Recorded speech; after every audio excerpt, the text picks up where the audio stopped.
This Labor Day at Lowe's, shop member-only doorbuster deals for a limited time. Save $50 on an Ego string trimmer, now $169. Plus, get 50% off select Holland pavers. Not a rewards member? Sign up for free today. But hurry, Labor Day doorbuster deals won't last long. Lowe's, we help, you save. Valid through 9/1 while supplies last. Program subject to terms and conditions. Details at lowes.com/terms. Subject to change. Welcome to the Mid Week Tease with me, Adelle Onyango, where I share some random and not too random thoughts on things. And in this episode, let's talk about shedding the childhood characters and roles that we morphed into when we were younger, purely out of survival, but they do not reflect who we truly are. Think about this. Have you ever just looked back at your childhood and realized that you were just playing a role, playing a character in your family? And it wasn't a character that you chose, but it's one that you assumed in your child brain just so that you could survive. Maybe you were the hero, holding everything together, holding everybody down. Maybe you were the clown. That was me.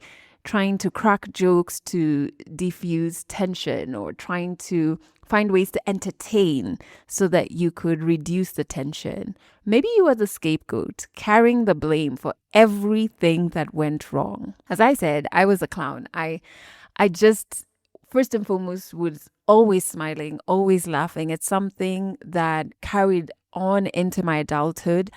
And even now, I can say I do have a sunny disposition, but I'm not always smiling. When I was younger, I was just always smiling. If you've heard me, smiling. If we are scared because my dad was going to do something ridiculous, smiling, And it was just something I'd learned to do to make sure that first, nobody knew what was really happening. Because you can imagine, in the night, your dad was being chaotic and abusive. And in the morning, you had to go to school and act like everything was okay. Right?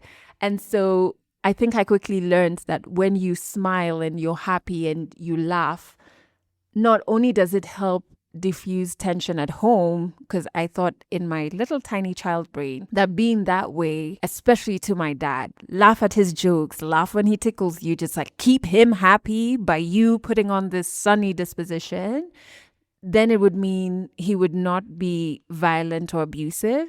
And then by being that same clown character in school, not in terms of jokester, but in terms of smiling and laughing all the time, it would make people less curious to find out if you're okay.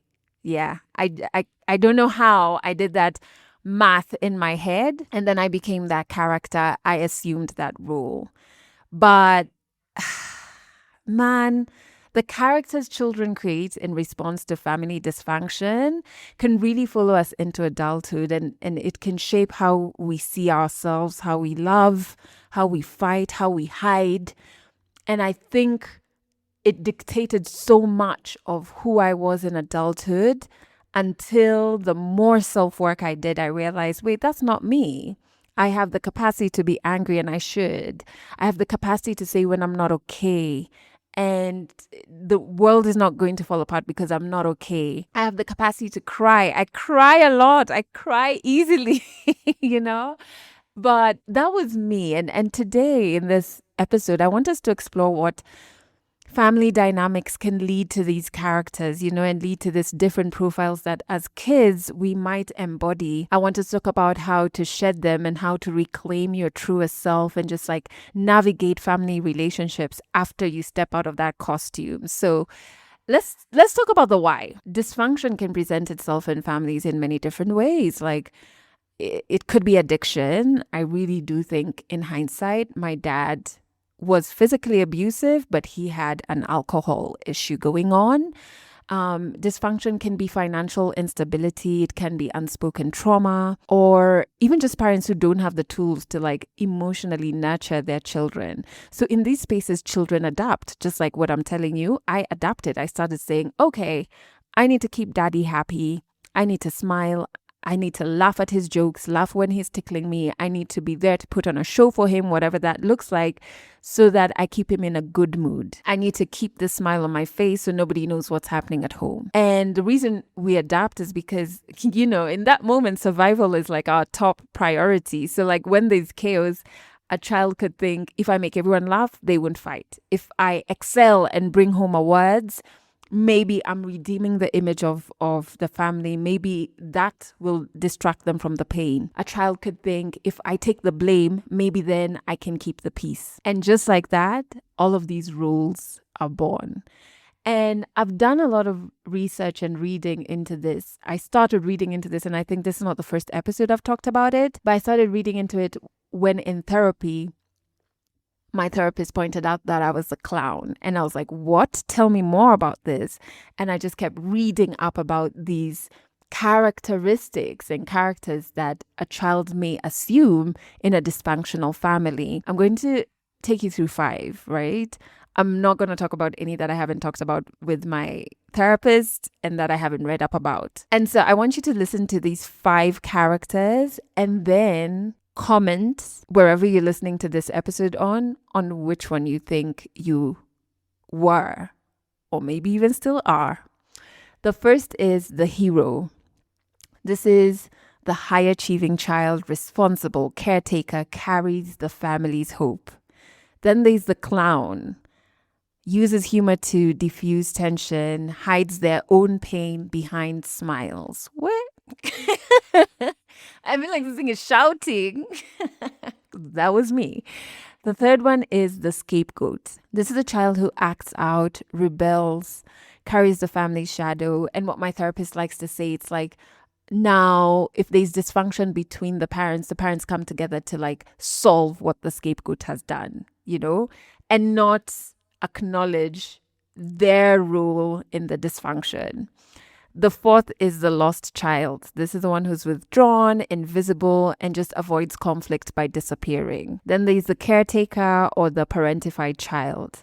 And this is the child who takes on adult responsibilities way too early and just kind of misses out on their childhood.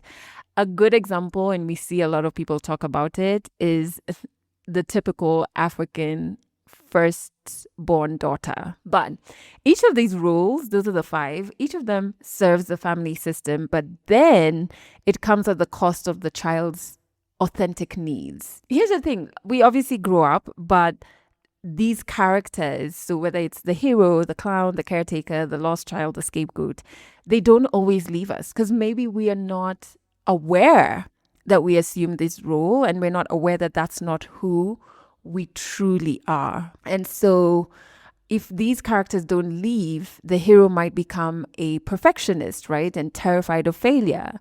The clown might never show vulnerability and will struggle to let others in. I really struggled. I think I even still struggle to date. The scapegoats might sabotage themselves because deep down they believe they are the problem. The lost child might continue to isolate, might start feeling unseen and unheard, even in relationships. So even after you are an adult, if you carry these characters on with you, they will, disrupt a lot of things in your adult life. As much as they may have saved you in childhood, quote unquote saved, because did they really? They can really suffocate you in your adulthood. So I was very clear that this week I wanted to give insights into how you can start shedding those characters and those roles and become your true self. And of course, it's not easy. Like, honestly, when we found out, and I was like already in my 30s when, together with my therapist, we found out that I had assumed this clown role in childhood and I was playing the role actively in adulthood. And I realized that shedding is not easy. Where it's like peeling off a costume that feels like your skin and then standing naked in front of everyone, including yourself, and trying to figure out, okay, who is this person then? But as much as it's difficult, it's very possible, And I think there are 4 things I wanted to share. The first is like the awareness. So you could listen to this episode and pick out, ooh, I am the hero. I am the scapegoat. That's the role I assumed. And you can't start healing a problem you're not aware of. Like if you don't know, then you just don't know. So awareness is really important. It's the first step. And maybe you can ask yourself, what role did I play in my family and how did it serve me then? And how is it limiting me now? Those last 2 questions are the key. How did it serve me then? And how is it limiting me now? I think I had to really remind myself that as much as I was not safe when I adopted the role of the clown, because my dad was physically abusive with my mom, so he definitely did not make the home a safe space, I am safe now. So is this character of the clown limiting me now? Yes, it is. I'm not letting people in. I'm not being vulnerable with the people who care about me. I'm not being honest about when I'm hurt. I am abandoning my emotions. You know what I mean? So it was really limiting me. Those last 2 questions are very important. The other thing is you can feel a bit down when you realize, crap, I've been playing this character from childhood. Like, what the hell? Like, how did I just abandon myself? You can fall into the trap of feeling resentment to your younger self. And I think you should feel compassion. I don't think shame serves any purpose. So instead of shaming your younger self, I think thank them because they were acting from a place of trying to keep you safe. And in some situations, they did. So have compassion for your younger self who adopted that character. Don't shit on yourself, please. And then it's important to try out new behaviors, like practice showing up differently. So like me, the clown, let yourself cry in front of your trusted friends. And honestly, where I'm at now, I think even my friends are tired of seeing me crying. And I have let myself, I think with friends, I've had the general cries, but there's another cry that you curl into a fetal position and you even feel pain in your abdomen. I have had such a cry with my person and I was just so hurt. That's one. And I allow myself, when I get angry, I cry. It's weird. I know, like, it doesn't matter if it's personal stuff or work. Like, sorry, this is a sidebar, but I love talking to you. So whatever, here we go. There was a time, was it last year? I just had this client in my business who was stressing me out. Oh my God, stressing me out. Like even just talking about it now, I'm just remembering. It was hectic, very, very difficult client. And it was super frustrating. And I just remember coming off of a very frustrating call with a client. And then I called my person and I was just kind of venting and just so mad. And then I just started crying. And I was just like, I can't believe I'm crying about work. And then I had to catch myself and say like, yeah, this is frustrating. It's been a frustrating couple of months. Like, I'm surprised you haven't cried yet. But allowing myself to cry, even if it's not, something happening in my personal life, I just let myself feel and let myself show my feelings. If you're the hero, you can allow yourself to fail or even ask for help. You're human. And more than that, you're safe. You're safe now. Let's try out showing up differently and practicing new behaviors. And then the 4th thing that was so instrumental for me, as I started in this episode by saying, is therapy. Oh my God, just having that safe space that has no shame and you can just like open up fully. It really helped me separate who I had to be when I was younger from who I am.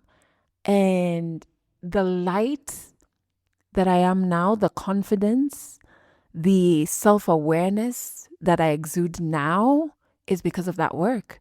It's purely because of that work I did in therapy, 100%. But let me be honest, because once you start figuring out who your true self is and you realize that it's not that character that you adopted in childhood, it becomes tricky interacting with your family after that. Because once you shed the role, that's a role or a character that they were used to. They were used to you being the peacemaker. They were used to you being the achiever. They were used to you being, maybe if you're the hero, you had no boundaries. They're used to that. They're used to you being the invisible one. And now this is a new person, which it is. It's your true self, but it's a new person. So how do you navigate? And I always used to wonder, like, do I have to do... You know how politicians do a campaign tour? Like, do I have to do a tour introducing introducing who I am? Because one major thing that changed for me in therapy is the clown is very extroverted, but my true self, I am very introverted. And it becomes trickier also because I chose a career that is very front-facing and extroverted. But in therapy, I remember my therapist, that was one of her first, pointers, was like, you're actually an introvert and there's nothing wrong with that. And I was like, yeah. And now, even, going back to new behaviors, when I honor that, I need to recharge away from people. I honor that in my work schedule in terms of how many calls I have a day, how many events I attend a week or a month. I say no. I honor this new self. But anyway, let's get back to navigating the family circles afterwards. So yeah, I used to wonder, like, do I have to go back to my family and be like, actually, I'm an introvert? Like, will they believe? Because I was a very convincing clown, But some of the things you can do is you can set boundaries, right? Which means you can love them, you can love your family, and still refuse to play the old part. People adapt, trust me. At the beginning, they'll be confused, and give them grace because, yeah, this is someone new, but people adapt. Also, don't be naive. Prepare yourself for pushback. There will be people who'll be like, hey, you have changed. And it's true. You have changed. But change is not a bad thing, So just prepare mentally for pushback so that it doesn't destabilize you. I think it's also important to build a chosen family. People who will see your true self for who you really are. And those people are there. Trust me, I went through a season where I felt so lonely when I was doing this work. And I just thought, oh my God, I now have no one, and it didn't help that this was work I was doing after my divorce. So already divorce can leave you feeling quite lonely. So this just compounded onto that. But let me tell you, hey, you're not alone. You have a chosen family. You have people who will ride for you. I remember having a really, really rough night one night and just really battling dark thoughts and pulling out my phone and reaching out to two people who, I knew we were friends, but I didn't know. I don't know. I just felt called to message them. And I have never seen people show up for me like that. I've never seen people show up for me like that. If you're listening to this and whatever you're going through, maybe you're doing work on yourself or whatever it is you're navigating has made you feel lonely, you're not alone. And those are normal feelings to feel, but you're not alone. You have a chosen family around you. And the last thing that I think is so important to do is to hold space for grief, because let's keep it within the family. This is a new you. And this new you might mean strained relationships with some family members you were close to. It might mean some just ending. Things will not be the same. And that could either be a good thing or a bad thing. You know what I mean? Or it could be a thing that feels good or a thing that doesn't feel good. So just allow yourself to grieve the loss of the old role, even though it hurt you. It's a role you had for a long time and might have been your normal or your safe space, even while it was hurting you. So allow yourself to grieve, shed, and release it. But the truth is, those childhood characters were just never who you truly were. They were masks that were created by a child who is desperate for safety, and you are allowed to put them down now. You are allowed to laugh without hiding pain. You're allowed to succeed without carrying everyone else on your back. You're allowed to walk away without being the scapegoat. You are not the problem.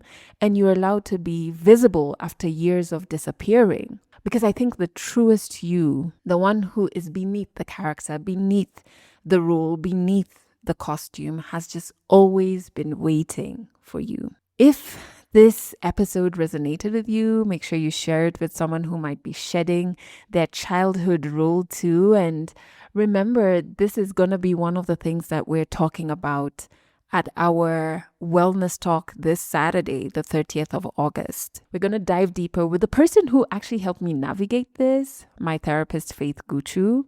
You have until Thursday, the 28th of August, to grab your ticket and to book your slot, because on Thursday, our ticket portal, we close it to give us enough time to reach out to everybody who has bought a ticket. So grab your ticket. It's 1,000 bob. More details on what we talk about are in the show notes, plus the link to where you can get your tickets. And it's virtual. So wherever you are, as long as you're a member of our community, we want to see you there. We want to see you there. And this was one of the most important work I did on myself in therapy. And I just want the freedom that I got out of it. I want that for you. Thanks for listening to the Mid Week Tease, a Legally Clueless Africa production. Episodes go out every Wednesday, and you can learn more about us by going to legallycluelessafrica.com.